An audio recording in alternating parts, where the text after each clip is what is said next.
तो कहानी शुरू होती है आंध्र प्रदेश के घने जंगल से चालम से, जहाँ से लाल चंदन की लकड़ी की तस्करी चेन्नई और फिर वहाँ से चीन से होते हुए पूरे जापान तक होती है। और इस लकड़ी के बदले लोगों को करोड़ों रुपए मिलते हैं, साथ ही इसमें जान जाने की रिस्क भी होती है। अगले सीन में एक ट्रक के पीछे पुलिस की गाड़ी आती दिखाई देती है। तभी एंट्री होती है अल्लू अर्जुन यानी पुष्पराज की, जो लाल चंदन की लकड़ियों को जंगल से काटकर शहर ले जा रहा था। रिश्वत देकर वहां से निकलने में वो कामयाब होता है।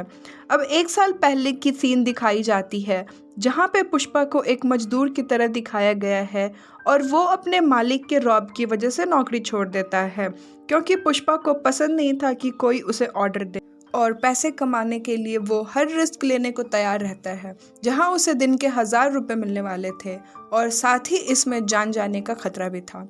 उसे लाल चंदन की लकड़ी को काटना था।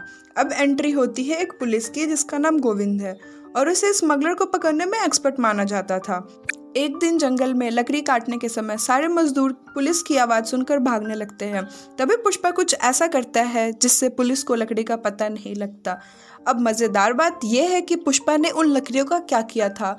तो पुष्पा ने उन लकड़ियों को चंदन के पेड़ पे ही छुपा रखा था। लकड़ी की तस्करी कर रहा होता है। तभी गोविंद अपनी पूरी फोर्स के साथ वहां आता है, जिसकी वजह से पुष्पा को लकड़ियों से भरी ट्रक को लेकर भागने लगता है और पुलिस को फिर से बस पुष्पा मिलता है, ट्रक नहीं। उसे पुलिस स्टेशन पकड़ के ले जाते हैं और उसकी जमकर पिटाई के बाद भी पुष्पा के मुख से हंसी निकलती है। लाख पूछने के बाद भी पुष्पा ट्रक के बारे में कुछ नहीं बताता।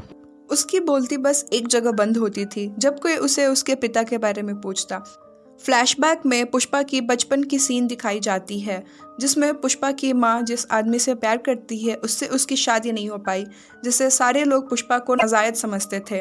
अब अगले सीन में 3 भाइयों की एंट्री होती है। सबसे पहले जॉली रेड्डी, जिसे बस शराब और लड़कियों में दिलचस्पी होती है। दूसरा भाई जक्का रेड्डी, जिसका दिमाग तेज था और व्यापार का सारा काम वही देखता था। तीसरा भाई कोंडा रेड्डी, जो कि सबसे बड़ा और खतरनाक था। पुष्पा इन लोगों के लिए ही मजदूरी करता था। ये लोग पुष्पा से मिलने आते और उसे जेल से निकलवाते। जब वो ट्रक के बारे में पुष्पा से पूछते तो पुष्पा उसके बदले उनसे 5 लाख मांगता। इस बात पर जॉली रेड्डी गुस्सा होता और पुष्पा को उसकी औकात दिखाने लगता। पर जक्का रेड्डी तीनों भाइयों में समझदार था। वो पुष्पा को 5 लाख देने को मान जाता है। पुष्पा उन्हें एक जगह ले जाता है, जहां उसने लकड़ियों को पुलिस से बचाने के लिए पूरी ट्रक को ही कुआं में डुबो दिया था। और उस 5 लाख से पुष्पा एक कार खरीदता है, जिससे उसकी माँ बहुत खुश होती है। अगले सीन में हम देखते हैं कि कोंडा रेड्डी अपने आदमियों पे गुस्सा कर रहा होता है, क्योंकि उनकी लकड़ियाँ पुलिस के हाथों लगने लगी थी। तभी पुष्पा कोंडा को एक प्लान बताता है, जिससे लकड़ियों का पता पुलिस को कभी नहीं लगेगा। कोंडा को पुष्पा का प्लान पसंद आता है और वो ये सारा काम पुष्पा को ही सौंप देता है। पुष्पा दूध की टैंकर में लकड़ियों को छिपाता है, जिससे चेक पॉइंट पर भी पुलिस उसे पकड़ नहीं पाते। और अगले सीन में एक लीड एक्ट्रेस रश्मिका मंदाना यानी श्रीवल्ली की एंट्री होती है, जो कि दूध बेचती है। पुष्पा को उससे एक नज़र वाला प्यार हो जाता है। पुष्पा उसे हर रोज देखा करता था, पर श्रीवल्ली उसे हर बार अनदेखा करती। जब पुष्पा का दोस्त श्रीवल्ली को 1000 रुपए देता है और पुष्पा की तरफ देखकर हंसने को कहता है, और कुछ ऐसा ही होता है जिससे पुष्पा काफी खुश हो जाता है और वो श्रीवल्ली से बात करने को चला जाता है। तब उसे श्रीवल्ली कहती है कि तुम्हारा दोस्त केशव ने मुझे 1000 रुपए दिए और तुम्हारी तरफ देखकर हंसने को कहा। अगले सीन में एक नए कैरेक्टर की एंट्री होती है, मंगल सीनू, जिसके अंडर में पूरी कोंडा गैंग काम करती थी। मंगल सीनू कोंडा रेड्डी के पास जाता और उसे कहता कि उसे लकड़ियों के रखने की जगह चाहिए और एक भरोसेमंद इंसान की, जो इन लकड़ियों को सुरक्षित रखे। और कोंडा की नज़र में पुष्पा से अच्छा कोई नहीं था। इस प्यार वाले एंगल के बीच कहानी का दूसरा ट्रैक भी चल रहा था। दूध के टैंकर में लाल चंदन की तस्करी करी जा रही थी। कुछ दिनों के सिलसिले के बाद पुलिस को इसका पता चल जाता है और ट्रक का ड्राइवर, जो कि श्रीवल्ली का पिता था, पुलिस के धमकाने से वो सारा सच बता देता है और अपने गुट में शामिल कर अगली होने वाली सारी तस्करी की जानकारी देने को कहता। अगले सुबह पुष्पा जब लकड़ियों के पास जाता और देखता कि जो लकड़ी कहीं और भेजनी थी, जो कि जॉली की वजह से नहीं जा पाती, जिससे पुष्पा को बहुत गुस्सा आता और जॉली और पुष्पा के बीच बहुत हाथापाई होती है। तभी पुष्पा को कॉल आता कि उस जगह पुलिस पहुंचने वाली है।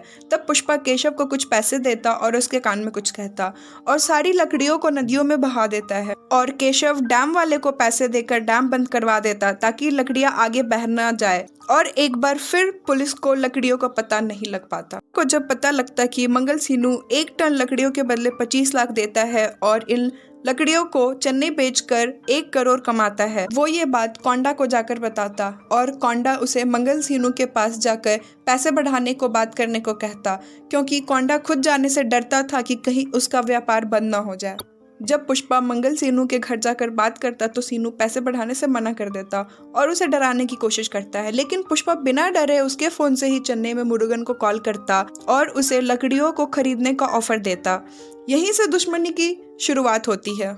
पुष्पा चेन्नई जाता और मुरुगन से डायरेक्ट बात करके लकड़ियों को 1 करोड़ श्रीवली के पिता को जॉली रेड्डी पकड़ लेता है, क्योंकि उसने पुलिस वालों को तस्करी की जानकारी दे दी थी।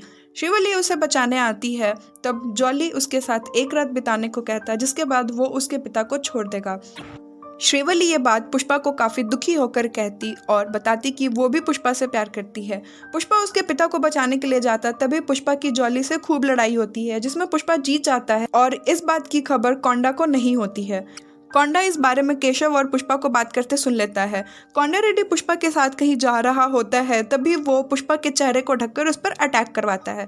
कोंडा गोली चलाने वाला ही होता है, तभी अचानक से कोई और गोली चला देता है और कोंडा रेड्डी मर जाता है। और वो गोली चलाने वाला इंसान मंगल सीनू का साला होता है, जो कि पुष्पा से बदला लेने आया था, क्योंकि उसने सीनू को माल बेचना बंद कर दिया था। और इसी हाथापाई के बीच पुष्पा खुद को आज़ाद कर लेता है और सीनू के साले को मार देता है, जिसके बाद सीनू एमएलए के साथ मीटिंग रखवाता है। एमएलए के सामने पुष्पा सीनू के बारे में बताता, 1 टन के बदले 25 लाख देता और इसी लकड़ियों को चेन्नई बेचकर वो 1 करोड़ कमाता है। और वो एमएलए से कहता कि वो इस लकड़ी को इंडिया के हर कोने कोने में पहुंचाना चाहता है। एमएलए पुष्पा को सिंडिकेट का लीडर बना देता है। लकड़ियों की काम बहुत ही तेजी और सही से चल रही होती है। पुष्पा अब बहुत ही बड़ा आदमी बन चुका होता है, उसके टक्कर में अब वहाँ कोई नहीं होता। तभी एंट्री होती है भंवर सिंह शेखावत की, जो कि जाना माना पुलिस वाला था। पुष्पा की शादी श्रीवली से तय हो जाती है और वो अपनी शादी की कार्ड एसपी को देने जाता है, साथ ही 1 करोड़ रिश्वत। लेकिन शेखावत पुष्पा की बेइज्जती कर देता है और पुष्पा चुपचाप गुस्सा कंट्रोल कर सुनता। कुछ दिनों तक एसपी के साथ अच्छे बर्ताव करता, साथ ही उनकी सारी बातें मानता। और अब शादी के दिन आती है जब पुष्पा अपनी शादी से ही गायब रहता है। वो एसपी के साथ जश्न मना रहा था, तभी कहानी में ट्विस्ट आता है। पुष्पा शेखावत की बहुत बेइज्जती करता है और उसकी बंदूक लेके उसके कपड़े उतरवा के कहता, तेरी सारी दम तेरी इस वर्दी में है, इसके बिना तेरा कुत्ता भी तुझे नहीं पहचानेगा, लेकिन मैं अभी पुष्पा राज कहलाऊंगा। इसके बाद पुष्पा शादी में लौट जाता। जैसा कि पुष्पा ने एसपी को कहा था, जब वो अपने घर जाता है तो उसका कुत्ता भी उसे नहीं पहचान पाता और गुस्से में वो कुत्ते को गोली मार देता। शेखावत इस इंतजार में बैठा हुआ है कि वो पुष्पा से कब बदला लेगा, लेकिन इसके लिए हमें मूवी की दूसरी पार्ट का इंतजार करना होगा।